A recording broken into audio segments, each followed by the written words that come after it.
So hello everyone. आज के इस वीडियो में हम लोग डिस्कस करने वाले हैं एक list of derivations for class 12 examination. ठीक है, जो इस बार 2025 में होने वाला है। तो इसमें ये लिस्ट में जो जितने भी डेरिवेशंस दिए हैं, मेरे हिसाब से आप लोग अगर प्रैक्टिस मतलब फर्स्ट टाइम प्रैक्टिस करेंगे तो ऑब्वियसली टाइम लगेगा, बट अगर आप प्रैक्टिस में है तो it will not take more than 1 day. ठीक है। तो इलेक्ट्रिक चार्जेस में आपको क्या प्रैक्टिस करना है? Coulomb's law in vector form. ठीक है। फिर electric field due to dipole at axial and equatorial line. ठीक है। अब इसमें ध्यान देने वाली बात यह है कि ये जो सेम रिजल्ट आपको मिलने वाला है, magnetic field due to magnetic dipole at axial and equatorial line, तो सेम ही रिजल्ट यहाँ पे मिलने वाला है। तो एक डेरिवेशन प्रैक्टिस करेंगे तो दोनों हो जाएगा। ठीक है।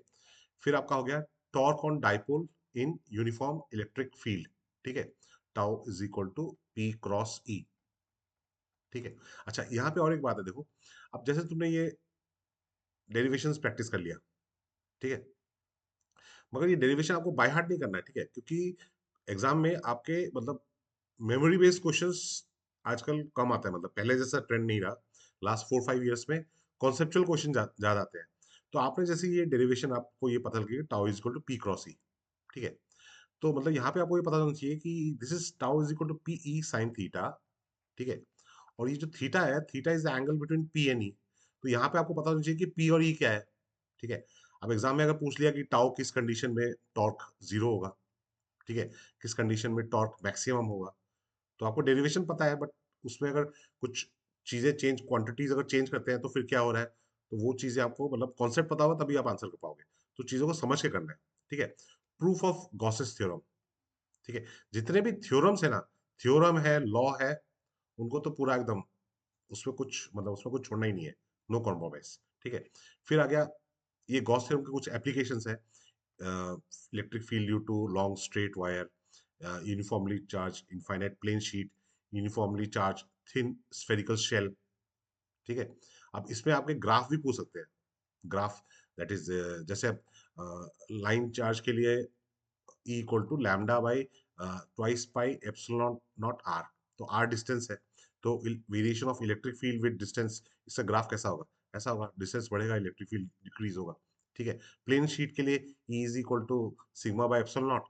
बट अब यहाँ पे जो इलेक्ट्रिक फील्ड है, it is independent of distance near the sheet, तो यहाँ पे इलेक्ट्रिक फील्ड यूनिफॉर्म होगा, डिस्टेंस के ऊपर डिपेंड नहीं करेगा, तो वहां पे ग्राफ कैसा होगा? स्ट्रेट लाइन होगा, ई वर्सेस डिस्टेंस। ठीक है। इलेक्ट्रोस्टैटिक, वैसे ही आपका स्फेरिकल शेल के लिए भी।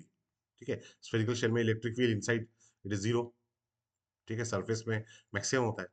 Electrostatic potential and capacitance. अच्छा, यहाँ पे देखो टॉपिक 1 जो मैंने लिखा है, derivation 1, expression for electric potential energy and electric potential.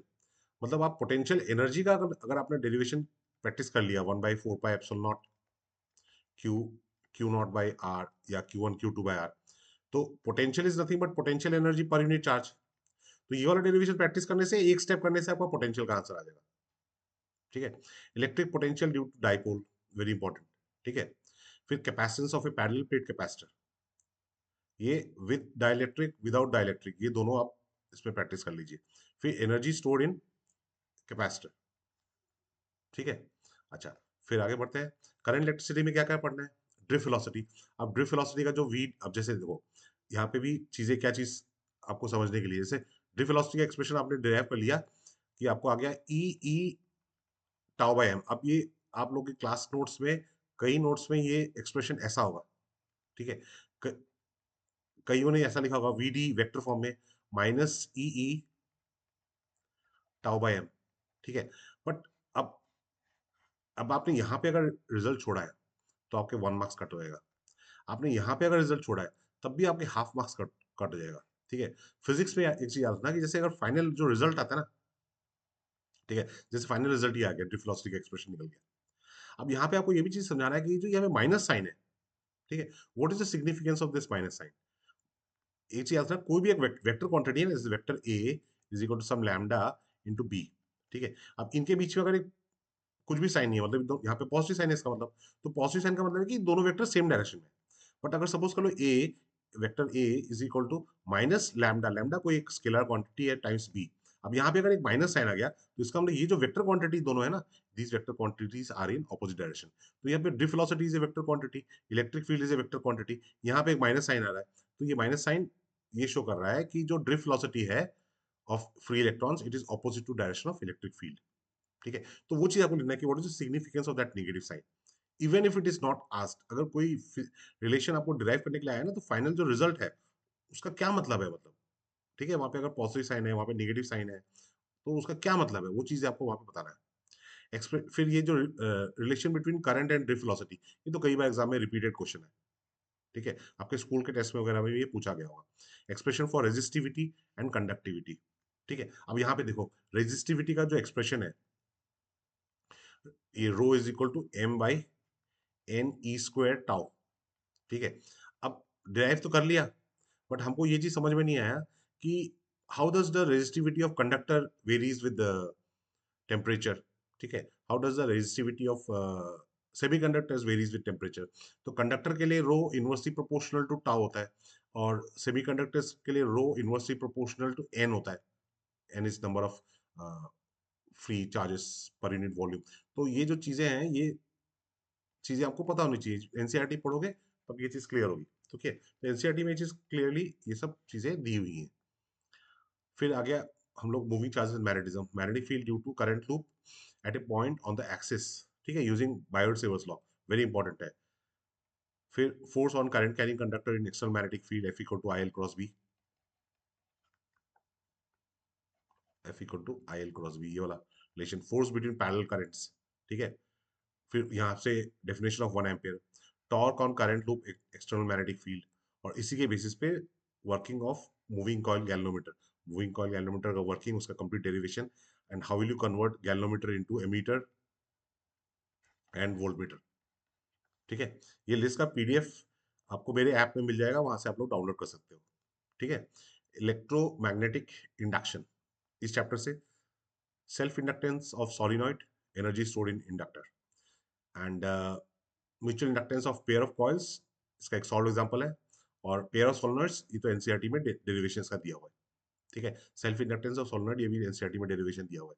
Derivation जो भी है एनसीईआरटी में है, अगर दूसरे किसी बुक में, रेफरेंस बुक में डेरिवेशन है बट एनसीईआरटी में डेरिवेशन है नहीं है, तो वो आपको नहीं पढ़ना है, सिर्फ एनसीईआरटी के डेरिवेशन ही पढ़ने हैं। ये सब एनसीईआरटी का लिस्ट से बनाया है। RMS value of AC alternating current में, AC through L, inductor, capacitor, resistor, और सीरीज एलसीआर में कैसे बिहेव करता है, वहां से फिर क्वालिटी फैक्टर का एक्सप्रेशन। ठीक है, क्वालिटी फैक्टर रेजिस्टेंस पे कैसे डिपेंड करता है। रे ऑप्टिक्स में मिरर फॉर्मूला, मैग्निफिकेशन, लेंस के लिए lens formula, lens maker formula, magnification. ठीक है, focal length of lens combination, इसमें आपका लेंस कॉम्बिनेशन में equivalent focal length, equivalent power, equivalent magnification. ठीक है, फोकल लेंथ आपका 1/f is equal to 1/f1 plus 1/f2। ठीक है, power is equal to P1 plus P2, और magnification is equal to M1 into M2। ठीक है, ये सारी चीजें। Magnification in simple microscope at near point, far point. Magnification in compound microscope at near point, far point. Okay. फिर wave optics में Huygens principle use करके verification of laws of refraction, reflection very important, diffraction due to single slit. ठीक है, फिर atoms में Bohr atom model, Bohr atom model के related expression for radius, velocity and energy of electron. Energy मतलब kinetic energy और potential energy दोनों। ठीक है, काइनेटिक एंड पोटेंशियल एनर्जी दोनों, ये दोनों चीजें। ठीक है, उसके इम्प्लीफिकेशन मतलब उसके क्या क्या चीजें होता है, मतलब एनर्जी लूज करने के लिए क्या होता है, positive sign, what is the meaning of negative energy of, negative sign of total energy, potential energy negative उसका मतलब क्या है।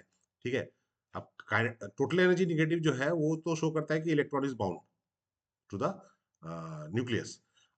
जो पोटेंशियल एनर्जी वो नेगेटिव शो करता है कि attractive nature of force between nucleus and electron. तो ये सारी चीजें, मतलब टोटल एनर्जी नेगेटिव क्यों है ये तो पूछ चुके हैं मतलब कई बार, बट पोटेंशियल एनर्जी क्यों नेगेटिव है ये भी पूछा नहीं है, तो ये पूछ सकते हैं। ठीक है, तो ये चीजें मतलब आपको चीजों को सिर्फ ये बार बार मैं बोल रहा हूँ, मतलब जो डेरिवेशन प्रैक्टिस किया, रट लिया है आपने अगर, ठीक है, तो वहां पे प्रॉब्लम ये हो जाएगी कि रटा अगर है विदाउट नॉलेज तब प्रॉब्लम है, बट अगर आपने रटाया बट विद अंडरस्टैंडिंग, कोई प्रॉब्लम नहीं है, डरने की बात नहीं है। डरना वैसे भी नहीं है, फिजिक्स का पेपर डिफिकल्ट नहीं आता है। ठीक है, डिफरेंट आता है। तो अगर आपने समझ के पढ़ा है, गारंटेड रिजल्ट अच्छा आएगा। ठीक है, so my best wishes to, good luck. और भी क्या हेल्प चाहिए आप मुझे बताना, मैं उससे रिलेटेड वीडियो अपलोड करूंगा। ओके।